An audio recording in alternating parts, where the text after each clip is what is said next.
বন্ধুরা, এটা তো আপনারা সবাই জানেন যে চীন ভারতকে নিয়ে সর্বদা ভয় পায়। যদিও চীন এটা কখনো প্রকাশ্যে প্রকাশ করে না, কেননা এটিতে তাদের রহস্য যে ফাঁস হয়ে যাবে। কিন্তু গোটা বিশ্ব জানে চীন যতটা দাদাগিরি সাউথ চায়না সিতে করে, ঠিক ততটা দাদাগিরির মধ্যে 0.1%ও দাদাগিরি হিন্দ মহাসাগরে করতে পারে না বা সাহস পায় না। এর কারণ হচ্ছে ভারতীয় নেভি, যার সামনে চীনের পিপলস লিবারেশন আর্মি না টেকে না সোমালিয়ার না ওমালিয়ানের লুটেরা। যাই হোক বন্ধুরা, ভারতীয় নেভি দক্ষিণ এশিয়ার সব থেকে দ্বিতীয় বড় নেভি, তাই তো ভারতের সাথে কেউ পাঙ্গা নিতে চায় না। কিন্তু একবার ভাবুন, চীনের থেকে 32 গুণ ছোট দেশ যদি চীনের সাথে পাঙ্গা নেয়, ভারতের ব্রহ্মোস মিসাইল দিয়ে ওড়ানোর ধমকি দেয়, তা আবার অফিসিয়াল ভাবে, তাহলে আবার চীনের ইজ্জত কি থেকে গেল? আর এখানে শুধু ধমকি জারি করেনি, এখানে চীনকে স্পষ্টভাবে বলা হয়েছে যে যদি এখানে আপনাদের আবারও দেখি তাহলে আপনাদের চীন পুনরায় ফিরে যেতে দেব না। ঠিক এমন টাইপেরই ধমকি প্রথমবার কোনো এশিয়ার দেশ চীনকে দিয়ে দিয়েছে, তা আবার ভারতের অস্ত্রের দমে।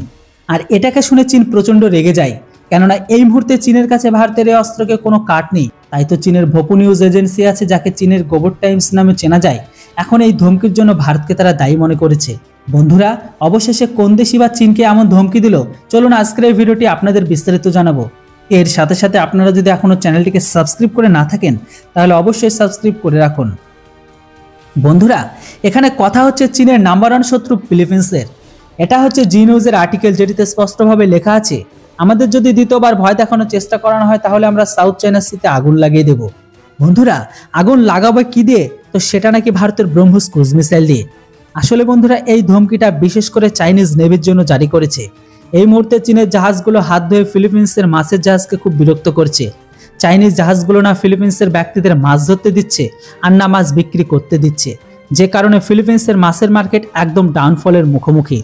হয়তো আপনারা গত দিনে সেই ভিডিও ক্লিপটি অবশ্যই দেখেছেন, যেখানে ফিলিপিন্সের এরিয়াতে 2 চীনের জাহাজ ঢুকে ফিলিপিন্সের জাহাজের উপর ওয়াটার ক্যানন দিয়ে হামলা করে। আর এটার ফলে ফিলিপিন্স আর চায়নার মাঝে সমুদ্রের ঝামেলা বেড়ে যায়। আর এই ব্যাপারটাকে নিয়ে ফিলিপিন্সের রাষ্ট্রপতি রেগে গিয়ে ফ্রিন্ডেড মার্কোস তিনি চীনকে কড়া ভাষায় এটাই বলেছে, আমরা কোনো দেশের সাথে সংঘর্ষ তো চাই না, কিন্তু যদি জোরপূর্বক আমাদের কেউ যদি ভয় দেখায় তাহলে আমরা কিন্তু একদমই চুপ থাকবো না।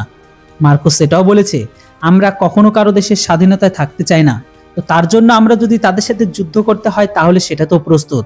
যেদিন আমাদের কাছে ব্রহ্মোসের প্রথম ইউনিট চলে আসবে, সেই দিনের পর থেকে আমরা চীনকে ওয়ার্নিং দেওয়া ভুলে যাব, মানে সোজা র্যাপিড ফায়ার।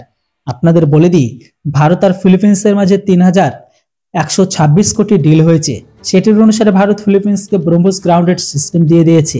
এখন শুধু মোবাইল লঞ্চার, মানে যে বাহনের উপর থেকে ব্রহ্মোসকে ইনস্টল করা থাকে, সেটি শুধু পেতে বাকি আছে তারা। আপনাদের জানার জন্য বলে দিই, ব্রহ্মোসের পুরো ইউনিটকে ব্যাটারি বলা হয়। এই ব্যাটারিতে 4টি অটোনোমাস লঞ্চার, মানে 4টি বাহনের উপর যুক্ত থাকে। এটিতে প্রতিটি বাহনের ওপর 3টি করে ব্রহ্মোস মিসাইল যুক্ত থাকে। মানে এক ব্যাটারির মাধ্যমে ভারতীয় সেনা আর সামনের দিকে ফিলিপিন্সের মারিন কাপস মাত্র 30 সেকেন্ডের ভেতরে 12টি ব্রহ্মোস মিসাইলকে ফায়ার করে, তা আবার আলাদা আলাদা টার্গেটে। আর এতটা কম সময়ে সামনের ব্যক্তি বা শত্রু একে কাউন্টার করার জন্য কোনো মিসাইলকে পর্যন্ত লঞ্চ করতে পারবে না।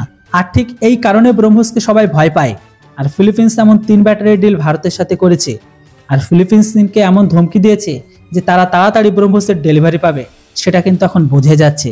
না হলে তারা এতটা কড়া ভাষায় কখনো চীনকে ধমকি দেওয়ার সাহস তো পেতই না। তো দেখলে আপনারা বুঝবেন এই মুহূর্তে ব্রহ্মোসের যে পাওয়ার, এখন আর্মিনাও কিন্তু পেতে চায়।